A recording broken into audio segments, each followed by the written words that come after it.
You're talking about milk and cashews, Quincy? Milk and cashews. I just happen to like them. That's just a tasty snack all over the world. Pickles. No. So you think Captain Caveman? He would eat the carpet. I'm going to have to call it the name and draw. Soap on a rope? No, sir. I never heard of it. Like, well, actually, maybe I've seen soap on a rope. Ridiculous. Maybe old school, but would not Bill Cosby's name. People have a different desire. Hands on, like, if the burger's fried or boiled. How would you know this? Oh, they're yucky cookies? Sometimes you can mix them with Cheez-Its. Where did that come from? Punch the clown. Holy Toledo, my man. You're not going to start a world war here. But that's what I don't want to do. That's one of those things. I know. I never really even gave that a thought. Been hitting the milk too hard, I think. All right. Oh, sure. Okay. Well, again, without further ado, Quincy Briscoe! You can keep your wine and cheese. They give me the blues. You want to help? Hand me the milk and cashews. I never said that I was being used. I'm doing right with my milk and cashews.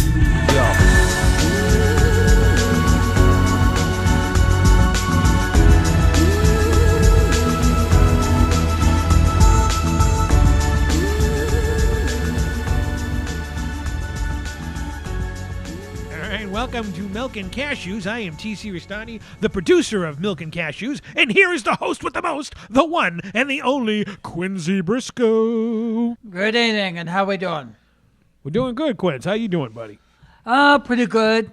How's everyone doing here tonight? Well, before let me go around the panel here and introduce everybody that's on the prestigious panel down here on Milk and Cashews.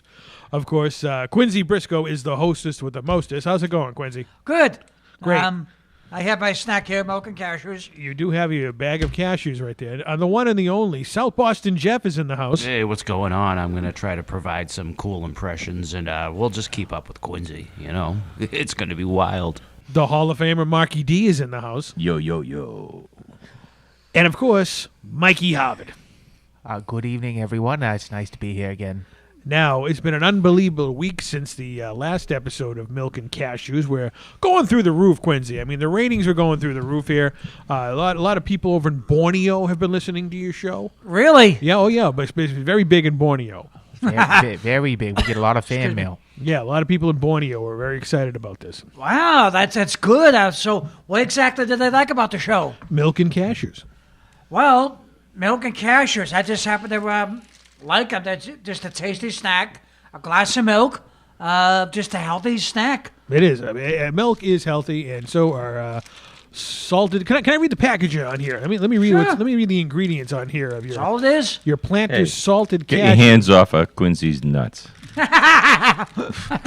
Try some. Your nuts or the cashews. All right, let's see what we got here. There's nothing healthy in here. Well, also this. Well, maybe we should start with a question. Read the ingredients. All this is just Nuts. peanut butter chopped into There's nuts. no peanut butter in cashews. Well, But let me put it this way. We had a question from Borneo for Mr. Briscoe, and what are the origins of milk and cashews? Why did you start eating cashews and drinking milk?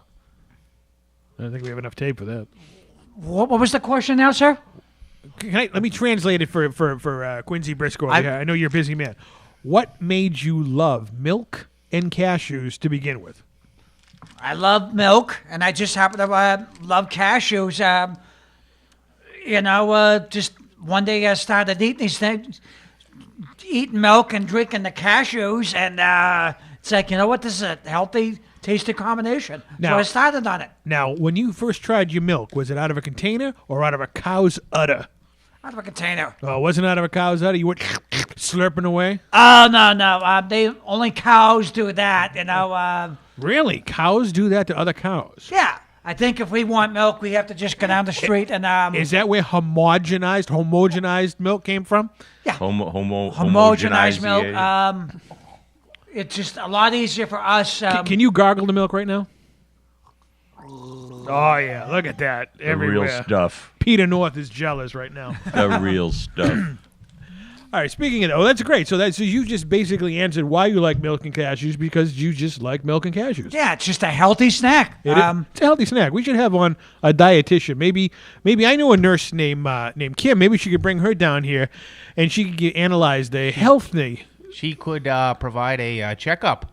Oh, yeah? Oh, yeah. What do you think about that, Quincy? You think you need a checkup?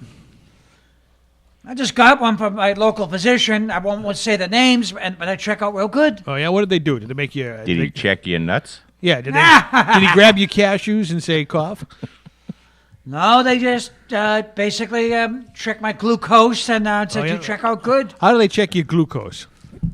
Glucose, it's just your blood pressure. It's called glucose. Okay, how do they do that? They do that with the gimmick that they go, or do they like stick a needle in you? Do they stick a needle and they stab you? And the glucose, they stick a needle and blood pressure goes to a certain point, and that's it. You check out good because you just basically. He's on the milk and cashew diet. Yeah, that's one of the reasons. Weight loss and take certain kinds of medications for certain age, and that's it. You know, that's basically how you take care of yourself. We did have a question from McDonald Land, Kansas, and one of the big questions we are wondering is why is Grimace purple? It's a good question. Why is Grimace? Who didn't love Grimace and Grimace, not Grimmett. Grimace? And Hamburglar and Captain Crook. But what? That's the noise that does. Why was he purple? If you ate that many McDonald's burgers, you'd be purple too. Bat burgers. I remember that. Well, they call them bat burgers because Batman. Everything is bat. You know, bat burgers. This has nothing to do with Batman. Why is Grimace purple? I don't have an answer to that. It's just because he's a lovable character, but I don't have an answer to why he's purple. You? I mean, Now, are you aware of any of the other McDonald Land characters? Like, can you name any other characters besides Grimace? I just Ronald named McDonald? Captain Crook, Ronald McDonald. I don't remember Captain Crook. Captain Crook. He drove the boat. He was always trying to steal the hamburgers. I thought that was the Hamburglar. Well, but Captain Crook, sometimes he would. He stole the fish sandwiches, probably. Who was Yeah, the police chief was called Big Mac, wasn't he? And Yes. He had Big Mac And Big Mac, and the Mayor McCheese was had a quarter pounder for a head. right? And there was a bird, a big bird, Early the Early Bird. Was that the name of it? I think so. Yeah. That promoted the filled chicken up the McNuggets. roll, You know. ended up the field there. He was, And then I believe that of course I'm from South Boston. I would know this, but Grimace had an Irish cousin. he did, and they had Uh-oh. Shamrock Shakes on St. Yeah, that's Patrick's right. Day. On Shamrock I Day. think, Shamrock I Shakes. think his name was something like Patty McGrimace. He was I forget his name. A but- Harvard grad as well. Oh, yeah? That's right. Yeah. Now, actually, the police chief sold the Big Mac, and the fisherman. I think the fish guy sold the fish sandwich. What did the Grimace sell? What was he? I what was remember what one was thing. his Well, the thing? Grimmace made shakes because the on a Grimace hot loved the sunny day, shakes. he highlighted shakes because on the hot sunny day, he laid out in the sun, and And he had a grimace. the sun was so hot, it's like, and the kid came up, Ronald, something happened to the Grimace. It's like he sat in the sun too long, and so Ronald comes out. McDonald's Frosty Shakes will bring him back, and so he just filled them up with shakes, and So there was some medicinal value to a shake. yeah, in those old school days, commercials of McDonald's. With the days when Captain Crook and the Grimace was on. Yeah, we I would fed say him. that Big Mac the cop was a pretty busy cop because there was a lot of thievery in McDonald Land. I mean, not only was there a Hamburglar, but there were these things called the Fry Guys, and they would run off with the fries that say "Keep your eyes on your fries." Yeah, I remember that. And those there were these weird hairy things that would run off with the fries. Well, back then in the old school days, where we were all just little kids, McDonald's commercials were just. I think the ad Trippy. agency They were was just on trippy. drugs. Yeah. Then came like later McDonald's commercials where they start dancing around and but I don't know. Ronald McDonald was just he made what it is. there was an old school theme. Oh, where's the Grimace, McClown of them all? And it's winter rainfall, just like everyone. Remember that old school song, McDonald's? Yeah, I was reminiscing Can't about it say as I earlier. do. Yeah, don't you? I bet you'd like to punch that clown, huh, Quincy? Punch the clown. There's Ronald McDonald I had to say it. versus the other fast food place. Burger King. Yeah, one of our beloved characters got into trouble, Bill Cosby. But what I would like to bring back is some of the best memories of his younger days, that when I was a younger kid. The best memory of Bill Cosby, Fat Albert. What year was that, Quincy? Fat Albert, I think, well, let's see. I think we were all just 10 years old when Fat Albert came out. Yeah, but we're all different ages, though, Quincy. Well, let's see. Fat Albert came out, You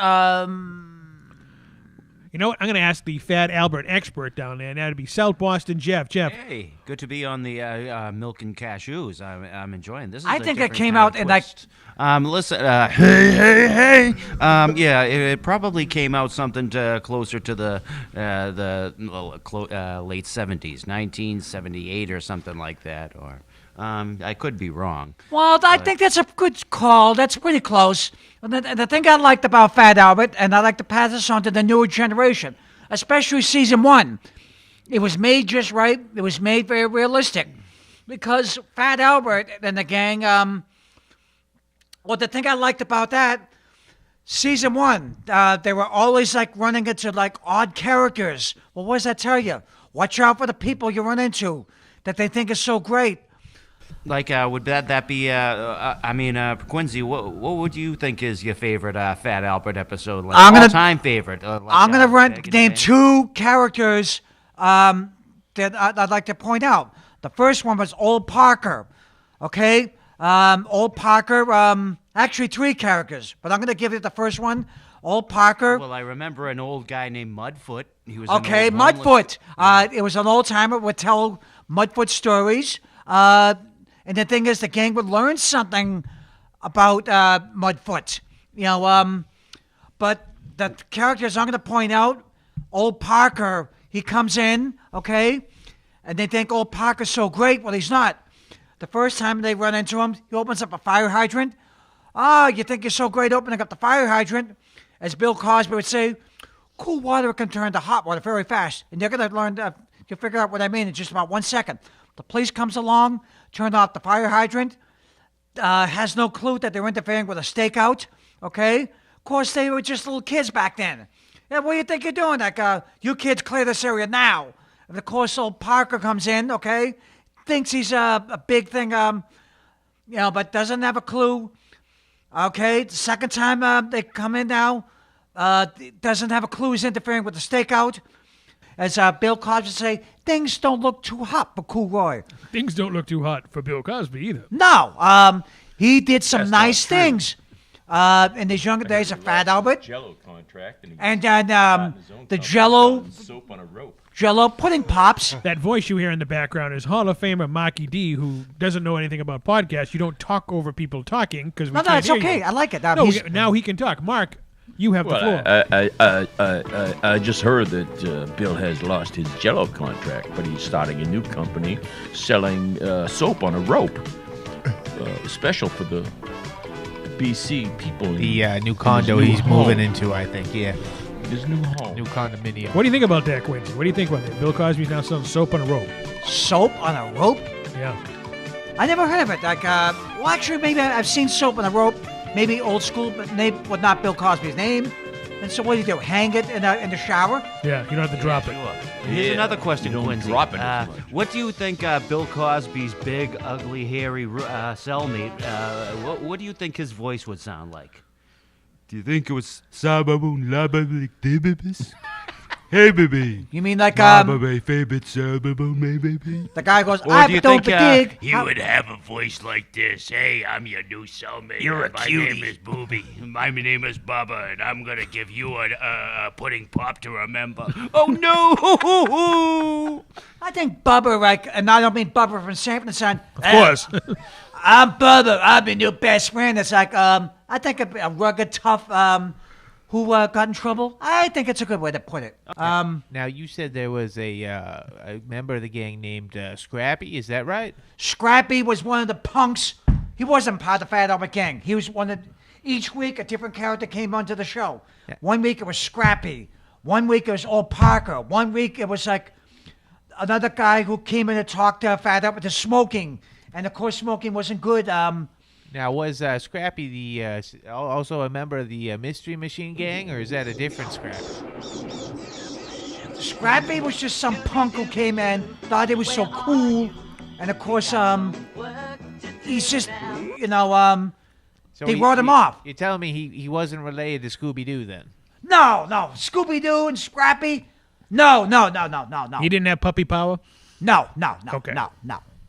Scooby-Doo was on the same timeline. But Scrappy from Fat Albert's Gang, who thought he was... No, sir. Okay, I'm just making that perfectly clear out there. No, you got to ask a good question. You think Scooby-Doo could have made the run in the Mystery Machine? No. Scooby and Shaggy were too much of a scaredy cat. Well, they could have masks. They took one off of a guy every week on the show. That's after they got their courage up. And after almost every episode, practically... They go off at snacks and Scooby snacks. Here's a question for you, Quincy. You got a devious mind down there, right?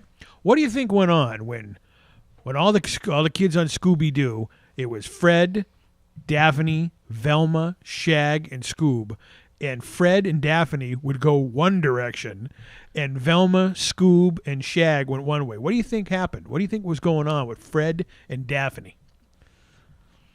Fred and Daphne, they would try to find the clues. They would. And as I recalled, they were always out looking for their Scooby snacks. And it's like, you'll get a Scooby snack if you come up help us find this. Okay. Do you think Daphne found the Scooby snack? Nah, later on at the end of the show, I think they got their Scooby snacks. You think And so? Fred was kind of like the head dick, the head detective and everything. You think they while Velma and Scoob and Shag were down there actually solving the mystery, that Daphne and Fred double backed and made the Mystery Machine rock the night away? Later on, I think once they got over their scaredy cat, You think so? Because they were always scared. Oh, sorry. Oh, Scoob. Get over. Zoinks! Let's get out of here, Scoob! You're supposed to be detectives. You Right. can't be scared of every little. They think of. Come on, they think about the Scooby show.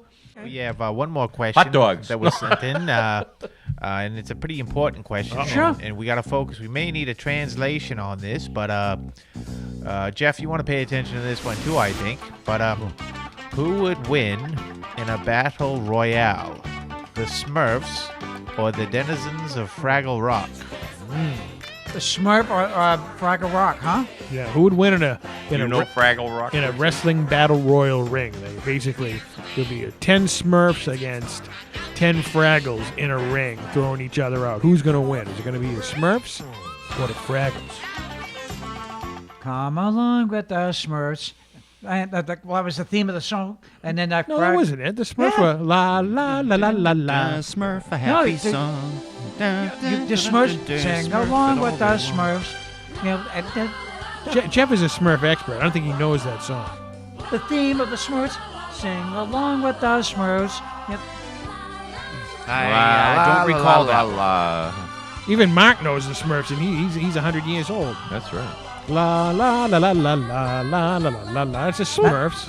Are you trying to think of The something? theme of that is opening the show. theme. Yeah. That was the Sing theme song along for with the the Smurfs. Smurfs. No, the Smurfs never sang along with the Smurfs, Quincy. Yes, it is. No, No, it's it not. isn't. You're being overruled. Everybody here knows the Smurf song. That's a sad thing right there. One of those shows. Yeah, well, no, we're not asking one of those shows. It's the Smurfs, and you're not going to beat Jeff in Smurf trivia. Well, the question is, would they win in a battle would beat royale? each other up? Who would win in a fight? Not Who cares what is their the theme song is? All right, so who's going to win, the little blue Smurfs or the Fraggles? I don't know. I never really even gave that a thought. Well, who Well, do you think would be we're tougher? asking you that right Somebody now. who lives in a cave or somebody who lives in the woods? Live in mushrooms. Living on Cave, mushrooms. Yeah. Who has They'd more be experience happier of living in the anyways. woods? They may have special powers. Yeah, I can see where they'd be a lot happier. I'm going to have to put my money on the Smurfs because they survived Gargamel.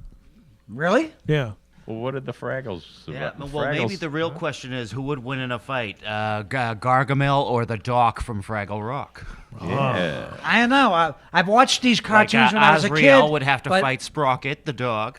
Quincy, I mean, you're not batting 1,000 here tonight. You have no. I asked you a simple question: who would win, the Smurfs or the Fraggles? And you're sitting here, you have no idea who they are, and then you're making up your own theme song. I know. And you also can't pick the best burger, and you can't pick Man McCheese or but Burger I never King. Let's take a stand. What the hell is in those Come on, milk and Quincy. cashews? You need to Really? make a decision. Just a good Get your hands flavor off your of, nuts. Get. Stop playing with your nuts over there, Quincy.